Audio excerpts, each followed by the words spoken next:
നമസ്കാരം. Welcome to cricket media. India versus England T20 മത്സരത്തിൽ 5 മത്സരങ്ങളുടെ പരമ്പരയിൽ ഇന്ത്യ വിജയിച്ചു. 2-0 ഇന്ത്യ നിലവിൽ മുന്നിട്ട് നിൽക്കുന്നു.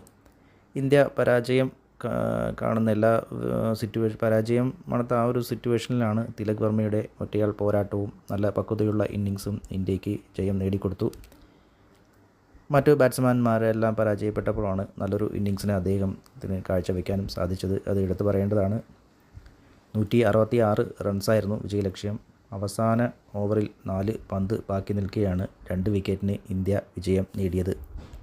ടോസ് നേടിയത് ഇന്ത്യ തന്നെയാണ്. ക്യാപ്റ്റൻ ബൗളിംഗ് തിരഞ്ഞെടുക്കുകയായിരുന്നു. ജോസ് ബട്ട്ലറും കാൾസണും നല്ല തുടക്കമാണ് ഇംഗ്ലണ്ടിന് വേണ്ടി കാഴ്ചവെച്ചത്. സഞ്ജു സാംസൺ ഈ രണ്ടാമത്തെ മത്സരത്തിലും നിരാശപ്പെടുത്തി എന്ന് തന്നെ പറയാം. 5 വിക്കറ്റ് നഷ്ടത്തിൽ 78 എന്ന തോൽവി അഭിമുഖീകരിക്കുന്ന ആ ഒരു സിറ്റുവേഷനിലാണ് വാഷിങ്ടൺ സുന്ദറിനെയും കൂട്ടുചേർന്ന് തിലക് വർമ്മയ്ക്ക് നല്ലൊരു ഇന്നിങ്സ് കാഴ്ചവെക്കാനും പതിയെ ഇന്ത്യയെ ജയത്തിലേക്ക് നയിക്കാനും സാധിച്ചത്. ഇംഗ്ലണ്ട് ബൗളർമാരുടെ ഷോർട്ട് ആൻഡ് ഫാസ്റ്റ് ബോൾ കൃത്യമായി മനസ്സിലാക്കാൻ മറ്റ് ബാറ്റ്സ്മാൻമാർക്ക് ഈ മത്സരത്തിൽ കഴിഞ്ഞില്ല.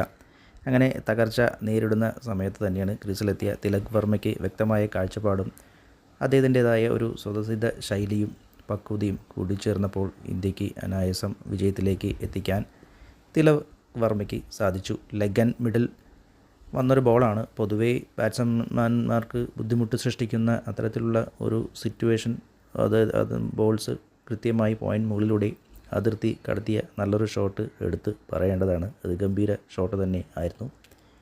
ടെക്നിക് കൊണ്ടും പക്വത കൊണ്ടും തൻ്റേതായ സ്വതസിദ്ധമായ ശൈലിയിലൂടെ എതിരാളികളെ വിറപ്പിച്ച ഇന്നിങ്സ് തന്നെയായിരുന്നു ഇതെല്ലാം തകർച്ച അഭിമുഖീകരിക്കുന്ന ആ ഒരു സാഹചര്യത്തിലാണ് അദ്ദേഹം കളിച്ചത് എന്നുകൂടി ഓർക്കണം.